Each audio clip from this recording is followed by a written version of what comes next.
apa efektivitas pemberlakuan insentif GWM ini yang sudah dilakukan BI sebelumnya. Evaluasi dari Anda seperti apa, Pak Amin? Ya, terima kasih Mbak Anake. Kalau saya melihatnya seperti ini ya, ini kan menjadi membuka ruang buat bank untuk ekspansi kredit. Kalau kemudian kita secara umum melihat prediksi dari regulator sudah cukup jelas, sebenarnya tidak terlalu beda jauh dengan tahun 2002 secara aktual. Namun demikian karena kondisi tertentu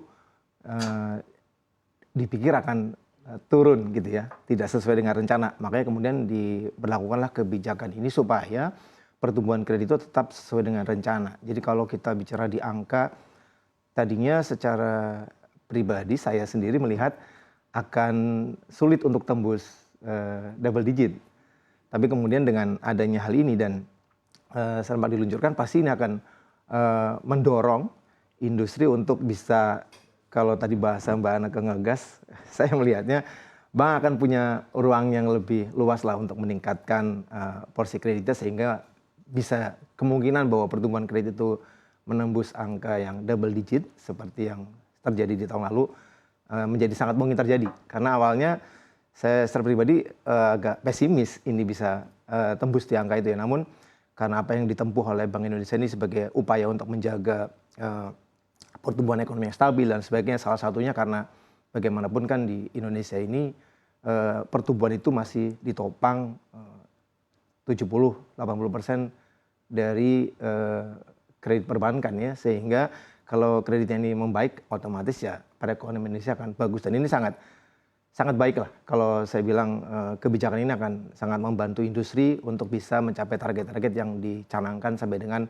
akhir tahun 2023 ini. Baik, Begitu, tapi Mbak. menurut Anda apakah amunisi dari Bank Indonesia ini akan efektif di saat The Fed ini masih ada kemungkinan untuk menaikkan satu kali lagi, dan artinya ini ya mungkin masih akan lebih lama lagi era suku bunga tinggi ini dari perkiraan sebelumnya? Iya, itu tepat sekali memang. Kalau kemudian dikaitkan dengan bagaimanapun kan acuan suku bunga itu tetap mengacu ke apa yang ditetapkan oleh regulator, dalam ini Bank Indonesia ya. Dan selama ini kacamata kita, maksudnya central bank itu selalu melihat The Fed. Dan memang The Fed kan selama ini memang cenderung menaikkan karena kondisi secara umum inflasi di Amerika ini kan masih belum sesuai dengan harapan lah, masih terlalu tinggi sehingga kebijakan untuk menaikkan suku bunga The Fed ini masih akan terus dilakukan meskipun ada konsensus yang katakanlah satu kali, hanya sampai dengan satu kali.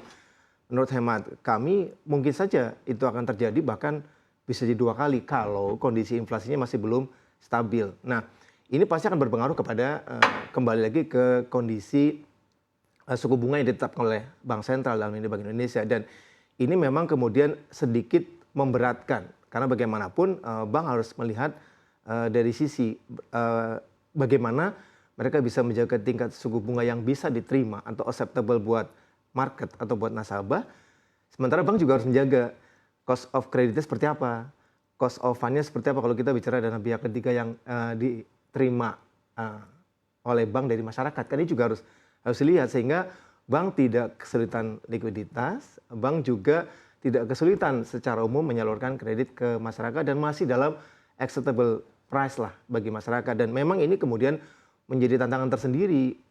Beberapa waktu saya selalu menyampaikan di beberapa kesempatan bahwa memang berat buat industri saat ini untuk bisa menyalurkan kredit sampai ke batas limit. Tadi kita katakanlah double digit ya. Dulu saya optimis di 10-11. Tapi kalau sekarang 9-10 bahkan dikoreksi cukup dalam.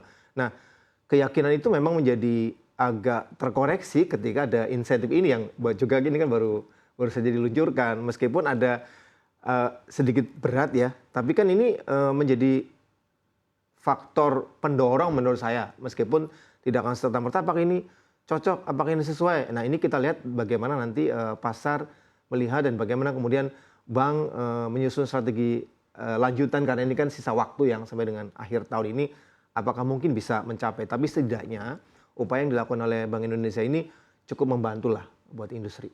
Baik. Kita akan coba beralih ke Ibu Telisa. Kalau menurut Pak Amin tadi, Bu Telisa ini sebenarnya menjadi faktor pendorong begitu yang mungkin bisa memudahkan industri perbankan ini untuk bisa menyalurkan kredit lebih banyak lagi. Kalau Ibu melihat efektivitasnya seperti apa? Sebenarnya tadi sudah disampaikan secara jelas ya oleh Pak Amin dan saya setuju dengan itu. Mungkin tambahannya adalah memang ini adalah suatu bentuk antisipasi ya, karena ada kemungkinan higher for longer itu, tetap ada kemungkinan itu sehingga BI juga berjaga-jaga mencari kombinasi dengan kebijakan makroprudensialnya. Jadi kami melihat bahwa ini adalah bentuk komplementer, berjaga-jaga apabila nanti suku bunga itu mengalami kenaikan, suku bunga acuan tidak terelakkan ya karena kita lihat kan rupiah sudah 15.500. Jadi artinya kalau BI mau menahan pun itu kan tetap ada resiko. Jadi ada peluang kenaikan bunga, sedangkan tetap ingin mencapai target kredit dan target pertumbuhan ekonomi. Nah, apa yang harus dimainkan instrumennya ya makroprudensialnya. Nah, makroprudensialnya itu melalui insentif likuiditas tadi salah satunya dan juga insentif GWM tadi sehingga walaupun nanti seandainya diperlukan yang terburuk itu BI rate harus naik, in cases ya yang terburuk memang higher for longer, itu sudah ada amunisi dari sisi makroprudensialnya untuk mencapai target pertumbuhan kredit tersebut. Jadi itu sih kalau saya memang membacanya hal yang sama ya bahwa itu adalah sebagai bentuk antisipasi supaya tetap tercapai tadi target pertumbuhan ekonomi untuk menghindari yang disebut sebagai slower for longer itu ya. Jadi supaya tidak terjadi slower for longer, target pertumbuhan kredit itu tetap digenjot. Dan saya melihat bahwa penting juga untuk target-target ini pertumbuhan kredit itu juga tetap mempertahankan kualitas ya. Jadi bukan berarti untuk mengejar target secara nominal tadi double digit atau lebih tinggi dari sebelumnya, tapi juga tetap harus menjaga dari kualitas kreditnya itu sendiri dan untuk tema mendukung kepada hilirisasinya itu harus tetap dijalankan sih atau mendukung transformasi ekonomi nasionalnya. Jadi kredit ini betul-betul intermediasi perbankannya juga harus diperbaiki ya secara sektoralnya, secara kualitasnya, secara jangkauan kecil menengah dari sisi struktur pendapatan atau kelas di masyarakat itu harus terjangkau, aksesnya juga harus meningkat. Jadi selain dari pertumbuhan kredit itu juga tetap harus dijaga seperti itu karena tadi untuk efektifnya kebijakan ini supaya ini dampak kebijakan ini tadi kan benar-benar ingin efektif gitu untuk mendorong pertumbuhan ekonomi dan aktivitas ekonomi yang lebih baik di masyarakat.